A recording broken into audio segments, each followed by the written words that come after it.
Well, hello and welcome to another episode of the Legal Gym Podcast. Thank you so much for joining me today. Today we're going to be talking about the trademark symbols, and if you don't know what I'm talking about, I'm going to explain that here in just a second, and how to properly use them in regards to your trademarks that have both been registered and the ones that you haven't registered yet. Now, for the show notes for today's episode, which will include all the links and resources for everything that I'm about to be discussing today, make sure you head on over to hawthornelaw.net/23. Once again, that is the number 23.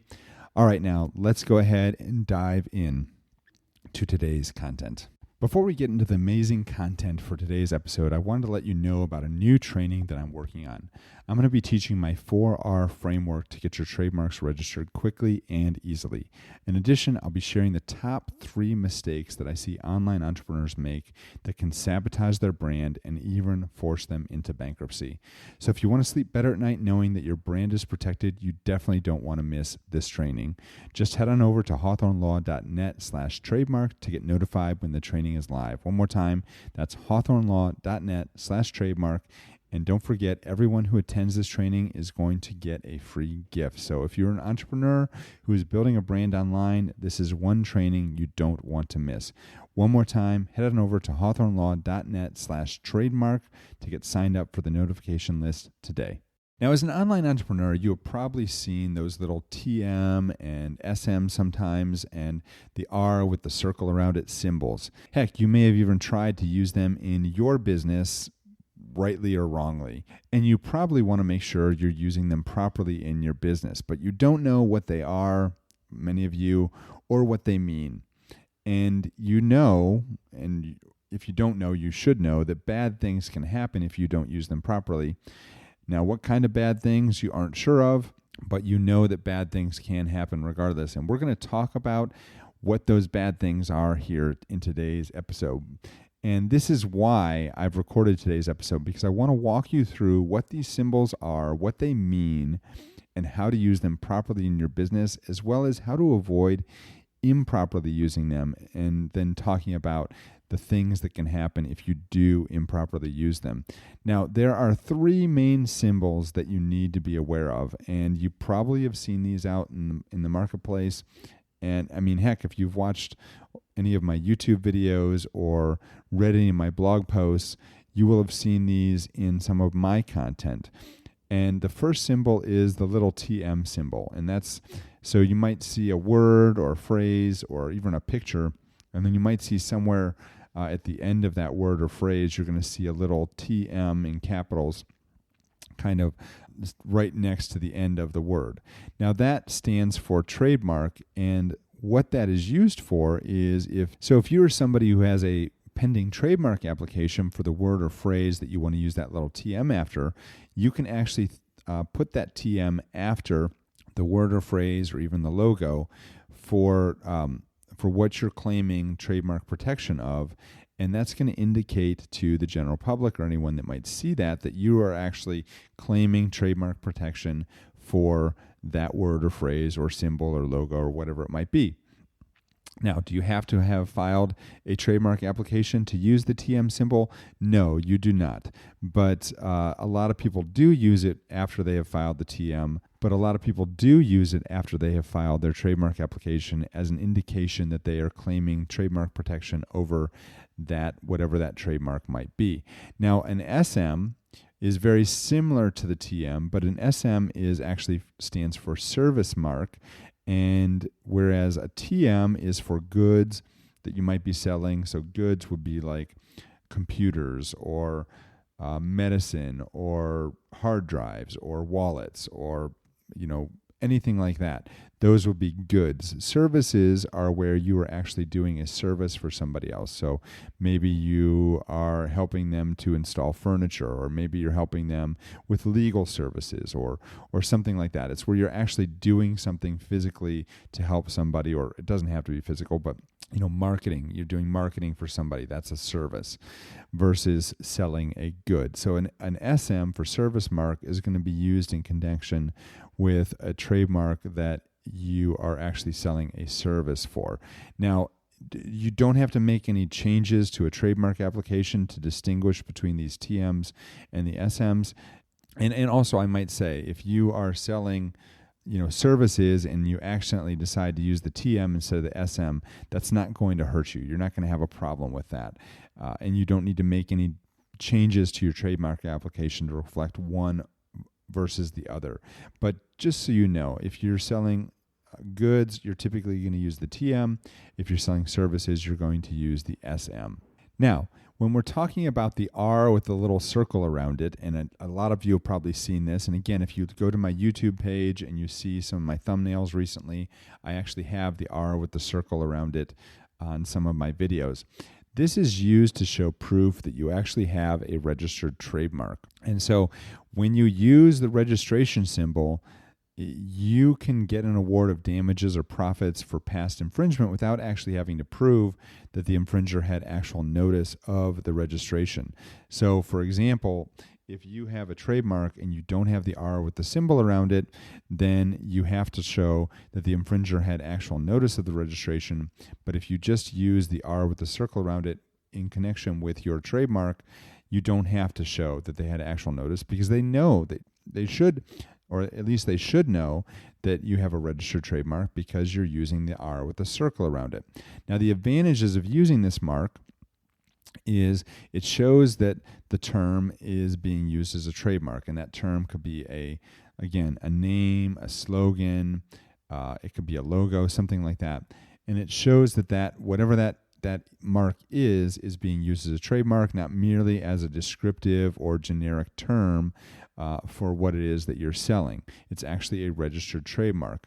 The other advantages of using this is it can inhibit widely misused mark from becoming generic. So for an example, something like Kleenex, which has become somewhat synonymous with tissues,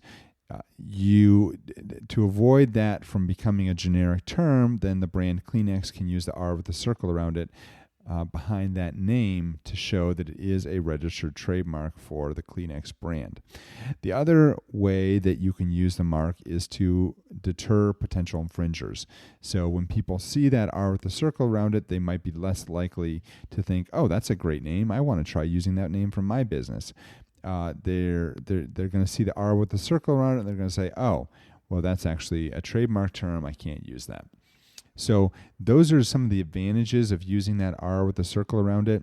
Let's talk about what happens if you use that improperly. Now, this is a problem that I see quite frequently from clients and non-clients as well. Whenever I see somebody who is a small business or an online entrepreneur who I know is kind of a small, they're not a big corporate entity, I always check to see, especially when they're using that R with the circle around it, if they've actually registered that trademark. Because oftentimes what people will do is they will unintentionally use the R with the circle, thinking that they're actually using the TM. They get those two interchanged and confused. And so they think maybe the TM is for the registered trademark and the R with the circle around it is for, they can just use it because they're claiming trademark status. And kind of like people use the C with the circle around it to indicate that they own the copyright to some sort of language or something on a blog post or a book or something like that. Now, if you intentionally use the registration notice improperly, you can actually lose the right to register that mark in the U.S. Patent and Trademark Office database, and you may even lose the right to get an injunction against an infringer. Because by using, and this makes sense, right? Because if you use it improperly and somebody's supposed to be relying on that symbol to know that you actually have a registered trademark, but you don't have a registered trademark, then it doesn't make sense that they would be infringing upon you for using that mark that you're using.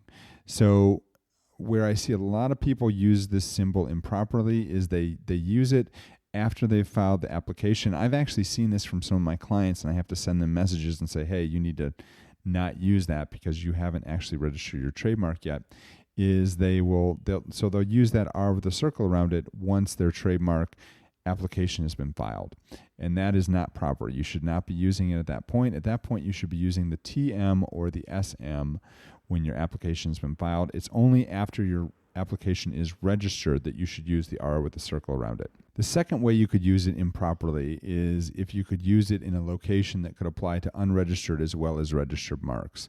So in other words, maybe you have your trademark and you've got some other language with that trademark that's not registered, and so you're using the R in the wrong location of the text, then that is a way that you might be able to use it improperly, because even though you've registered the name, the trademark that you've registered, if you're adding some language onto that trademark at the end and that language was not part of the original registered trademark, then that would be an improper way to use it. The third way that you can use this mark improperly is in connection with goods for which your mark has not actually been registered. So if you registered a trademark in connection with a certain brand name for the sale of, let's say, hats, but then you decide to sell computers under that same brand name, but you did not actually apply for the trademark in the class of goods or services that would include computers, and you're using that trademark with the R and the circle in that class, then that is going to be improper use of that R with the circle around it. You can only use it in connection with the goods or services that you've actually registered with that trademark. And the last way that you can use this symbol improperly is, and this doesn't come up very often, but it is possible, is if you use the mark in a display different from the actual registered form of the display. And what do I mean by that? Well, one mistake I see people make when they're registering their trademarks is that they might register a logo and have certain colors in that logo.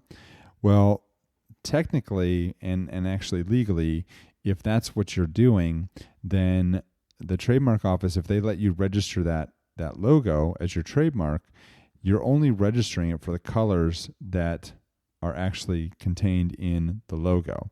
So if you change the colors in that logo and then try and use the R with the circle around it, you're actually improperly using that symbol because you're not using it in a way where it's actually protecting the logo that you registered, because the different colors are a different logo.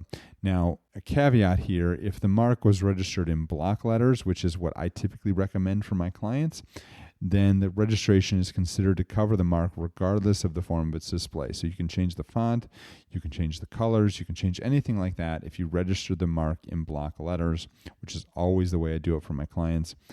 Then you're going to be covered regardless of how you change that mark in the future. If you are interested in learning more about how to legally claim the rights to your brand, then you're going to want to schedule a free branding strategy call with me.